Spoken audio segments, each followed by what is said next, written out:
एवढं दूध आणायचं कुठलं? जुना काळ आहे बरं का. तुम्ही मला महाराज सोप्पा आहे, वारणाला ऑर्डर केली की आता 2-4 टँकर आणून टाकता येईल तुम्ही. आता सोपं झालंय. वारणा म्हणा अजून पण ऑर्डर केलं 10-20 टँकर आणून टाकू आपण, पैसे गेले तर गेले. तसं नाही महाराज, जुना काळ होता तो.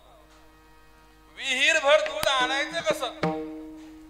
आणि त्या लोकांनी अजून एक अट टाकली, दूध आम्हाला निरस पाहिजे म्हणले, पाण्याचा थेंब जमणार नाही म्हणले.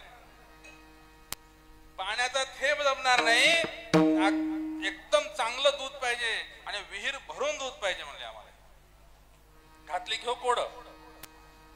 1 तास गेला, 2 तास गेला, सगळे भुकेने व्याकुळ झाले. तुम्ही झाल्यासारखं आता बरं का, सगळे भुकेने व्याकुळ झाले.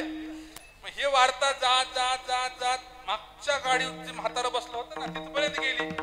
तर अरे गाड्या का थांबल्या, झालं काय सांगा म्हणून लागलं म्हातारं बसून. ते म्हणले आजोबा त्याने कोड घातलं म्हणले, त्यांना काय लागते? दूध लागते. चला माझी गाडी काढा पुढे, मी कोड सोडतो म्हणले. मग त्या म्हाताऱ्याची गाडी पुढे आणले.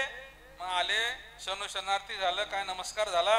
सांगा पाहुणे काय एवढा वेळ आम्ही 3 तास वरपक्षाचे लोक आहो आम्ही, असंच नाही आलो आम्ही, का थांबलो आम्ही, सांगा काय झालं? नाही म्हणले हे विहीर भरून आम्हाला दूध लागते. दूध लागते बघले, काय सोपं आहे, काय अवघड काम आहे म्हणले. तुम्ही असं करा, आमच्याकडे दूध आहे, पाण्याचा थेंब नाही, पण तुमच्या विहिरीत पाणी दिसायला लागले, मिळावट नको म्हणले. आधी विहीर झाडून काढा, आम्ही दूध आणून टाकता म्हणले.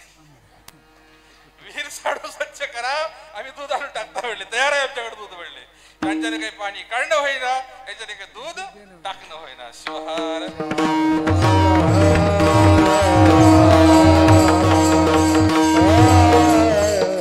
म्हाताऱ्या माणसाचं असं काम पडते म्हणले. हे आम्हाला आप्पांनी सांगितली एक गोष्ट आहे. असो सांगायचं तात्पर्य हे की घरामध्ये ज्येष्ठ माणसं असली पाहिजे. त्या घरातही ज्येष्ठ माणसं होते. एक आजी आजोबा होते, कारभारी होते. एक कारभारी शेताकडे गेला, ऊसाचा मळा असेल, एक ऊस घेऊन आला. आल्याबरोबर काय झालं, एक ऊसाचा भाला आणला, ह्याचं एक पोरगा आलं, भावाचं एक पोरगा आलं.